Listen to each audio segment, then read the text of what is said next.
Здраво, деца! Слушнете го денешниот возбудлив расказ. Знаете ли кои никогаш немале роден ден? Адам и Ева. Тие не биле родени, туку Бог ги создал. Но тие биле среќни како да имале роден ден секој ден. Тие живееле со Бог, разговарале со Него и го слушале Неговиот глас. Никогаш немале расправи, болести или грижи. Бог им дал толку многу и им рекол: можете да јадете од секое дрво во градината, освен од дрвото кое е на средината во градината. Дури не го ни допирајте тоа дрво, инаку ќе умрете. Се им припаѓало ним, само со овој еден исклучок. Адам и Ева го сакале Бог и затоа со задоволство му се покорувале. Но тогаш им се приближил некој на кого никогаш не му се допаѓало кога некој бил во добри односи со Бог. Тоа бил ѓаволот. Тој порано бил ангел, бил горд и сакал да биде како Бог, па затоа бил исфрлен од небото. Дали Бог навистина рече дека не смеете да јадете од дрвата? Ние можеме да јадеме од секое дрво, освен од ова.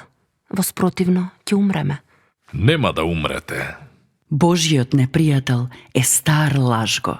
Тој ги извртува Божиите зборови и се е сомневања. Ева ја знаела Божијата заповед напамет, но сепак го послушала ѓаволот, искушувачот.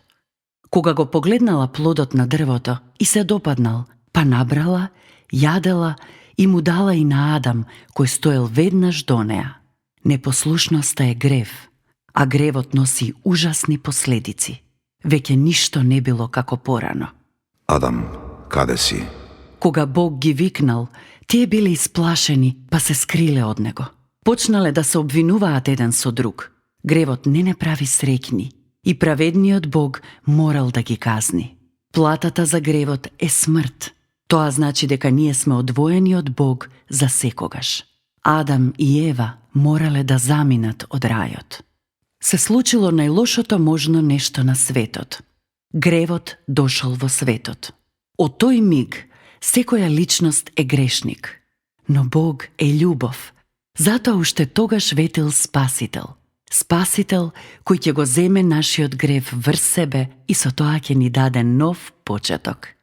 Следната драма ќе ви каже за тоа кој е тој Спасител.